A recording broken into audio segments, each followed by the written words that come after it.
Lu pernah kepikiran gak sih? Kenapa hampir semua jutsu ciptaan Tobi Rahmat selalu kebetulan banget bisa ngelawan Uchiha? Mulai dari Kage Bunshin, Hiraishin, sampai Edo Tensei. Semuanya kayak dirancang khusus buat satu misi, nge-counter klan paling berbahaya di dunia shinobi. Dan kalau lu pikir itu cuma teori fans, siap-siap. Karena makin kita gali, makin kelihatan kalau Tobi Rahmat itu sebenarnya hidup dengan satu obsesi, ngendaliin Uchiha. Jadi gini bre, gue tuh makin yakin kalau ada satu hal yang bener-bener bikin Tobi Rahmat parno seumur hidup. Itu bukan Biju, bukan perang antar negara, tapi Uchiha. Bukan tanpa alasan sih. Dari dulu, hubungan Senju sama Uchiha udah kayak minyak sama api. Dua klan paling kuat di masanya, tapi juga dua kutub yang gak pernah bisa nyatu dengan damai Cewi. Dan di tengah semua itu lahirlah Tobi Rahmat, si Hokage kedua yang dikenal dingin, jenius, dan jujur aja. Punya trust issue, berat banget sama Uchiha.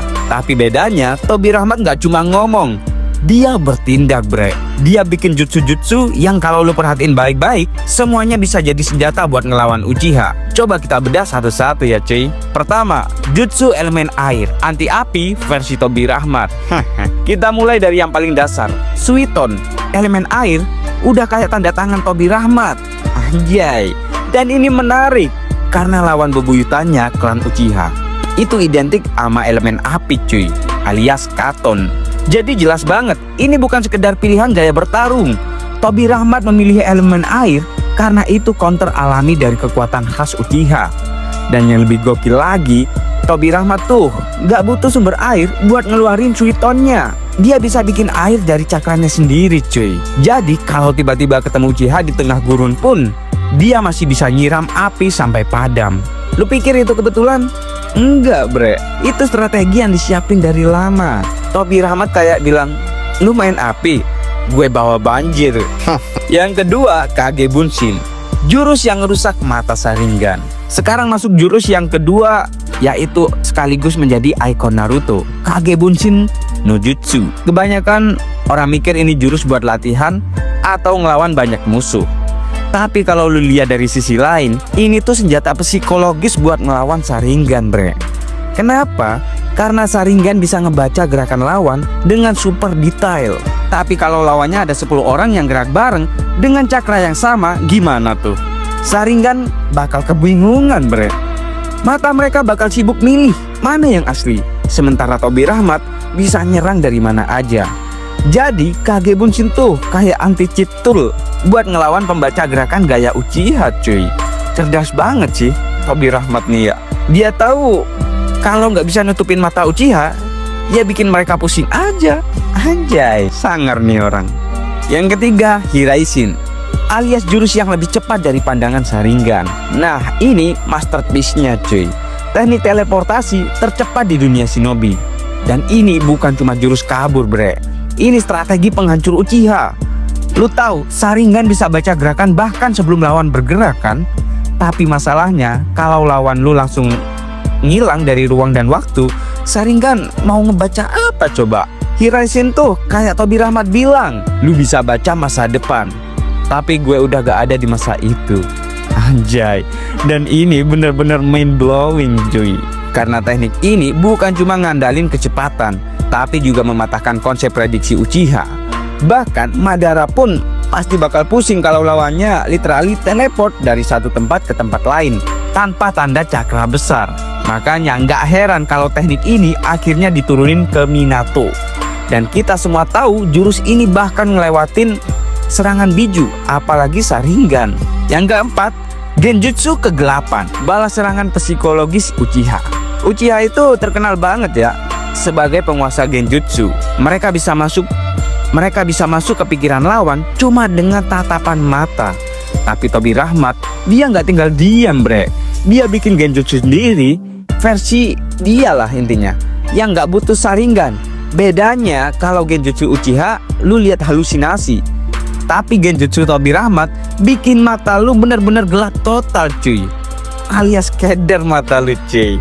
Nggak ada cahaya, nggak ada bentuk, cuma kegelapan mutlak. Dan dalam dunia ninja, kehilangan penglihatan sepersekian detik aja udah bikin lu bisa mati. Jadi ini kayak Tobi Rahmat tuh bilang, lu main di ranah genjutsu. Oke, gue masuk juga, tapi pakai cara gue sendiri. Anjay. Dan yang paling ngeri, genjutsu ini bisa aktif tanpa kontak mata. Itu artinya Tobi Rahmat bisa ngelawan spesialis genjutsu kayak Uchiha tanpa harus lihat mata mereka. Smart move. Hokage kedua asli smart move. Anjay. Kelima, Edo Tensei, senjata pamungkas yang mungkin diciptakan karena Uchiha. Nah, yang terakhir ini agak dark sih. Jutsu terlarang paling ikonik dari Tobi Rahmat. Jurus yang bisa ngebangkitin orang mati. Dan kalau lu lihat dari sisi strateginya, ini kayak jaminan hidup versi ninja. Lu bunuh gue bakal balik lagi. Tapi coba lu pikir, kenapa Tobi Rahmat sampai kepikiran bikin jurus kayak gini coba? Apa dia cuma pengen eksperimen aja? Atau dia takut sama sesuatu? Ada teori menarik nih. Edo Tensei kemungkinan besar diciptakan untuk menghadapi Izanagi, teknik pamungkas klan Uchiha yang bisa ngubah kematian jadi ilusi. Artinya bahkan kalau mereka udah kalah, mereka tuh bisa hidup lagi sekali pakai. Nah, Tobi Rahmat mungkin mikir nih, kalau mereka bisa ngelak dari kematian, gue juga harus bisa. Dan boom, lahirlah Edo Tensei. Jadi bisa dibilang jurus ini adalah bentuk paranoid Tobi Rahmat terhadap potensi Uchiha di masa depan, bre. Dan kalau dipikir lebih jauh lagi, Edo Tensei itu juga bisa jadi backup plan Tobi Rahmat. Kalau suatu hari ada Uchiha yang jadi Hokage, bre. Dia bisa balik dari kematian buat ngontrol keadaan. Kedengarannya sih gila, tapi buat Tobi Rahmat itu bentuk kewaspadaan. Kesimpulannya, Tobi Rahmat tuh jenius atau paranoid. Kalau lo lihat semua jutsu ciptaan Tobi Rahmat, benang merahnya jelas banget cuy.